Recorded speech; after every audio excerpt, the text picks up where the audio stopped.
Dysfunctional family system roles.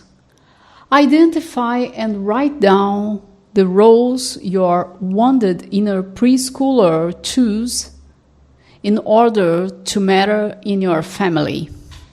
Mine were star, superachiever, caretaker, and nice guy. Your roles make up your part in the family drama.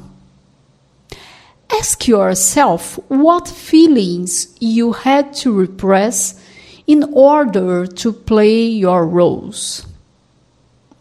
Scripts demand that you play your roles in certain ways. Some feelings go with the script and others are prohibited by it. My roles called for me to be up, to smile, and to look happy, and prohibited me from being scared, sad, and angry.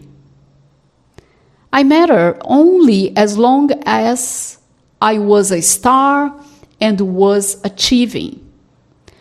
I couldn't be mediocre or need help myself. I had to be strong. If I didn't perform, I felt stripped of the power of doing. Of course, I became addicted to doing it. It's important to feel the life-damaging consequences of your roles. They cost you the loss of your authentic childhood self.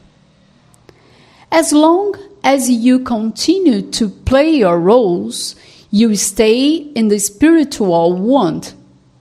You may go to your death never knowing who you are. In order to reclaim your wounded preschooler, you must give up your rigid family system roles. Those roles never really made you feel that you matter anyway.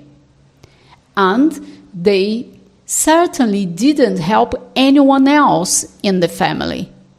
Think about it. Has anyone in your family of orange really been helped by your playing your roles? Do the following exercise several times to train new behaviors and stop acting out in dysfunctional roles. Letter A. Choose one dysfunctional role. Remember the most recent situation in which you acted in that role.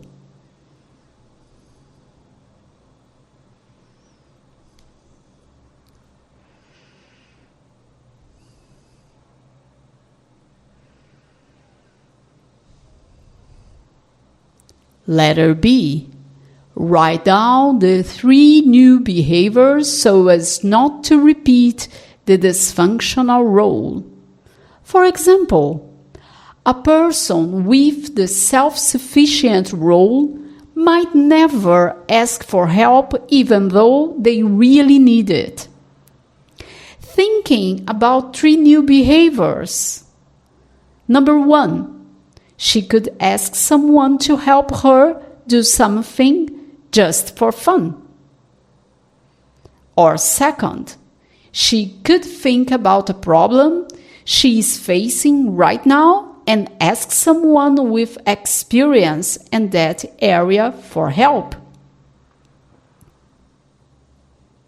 Number 3, she could ask a neighbor for help. This would help her change the adapted role of wounded child and get in touch with her authentic self.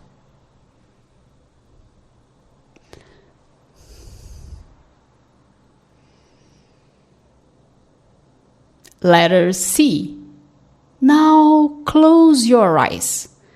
Remember again the most recent situation where you acted in your dysfunctional role.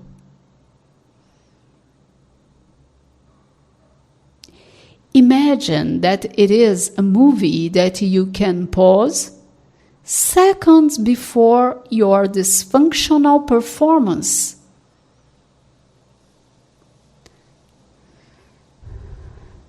Try giving up acting. How do you feel? Can you perceive feelings and sensations?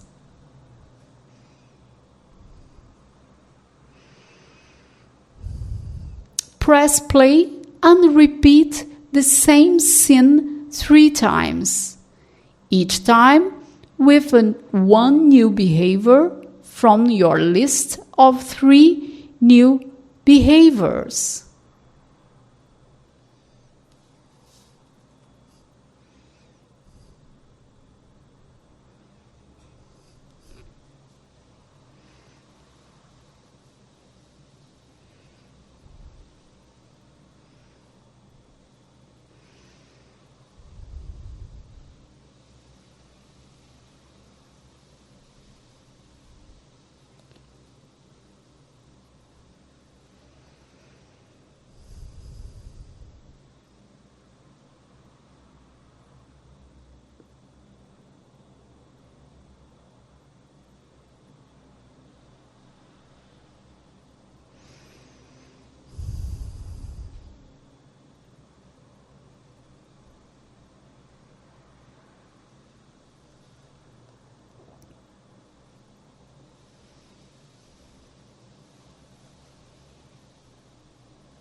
Letter D. Open your eyes. Maybe you felt relief from giving up the old role. Maybe discomfort. There is no right or wrong. Maybe your new behaviors seem too clumsy. This is understandable, as you are just training new behaviors for real life. It may take you time to put into practice giving up the dysfunctional role, and even longer to put new behaviors into practice. What matters is that you train as many times as necessary, until you can sustain them on a daily basis and thus get out of the automatism of the dysfunctional role and teach your brain that your true self can choose how it will behave in front of you, of a situation, rather than repeating the past.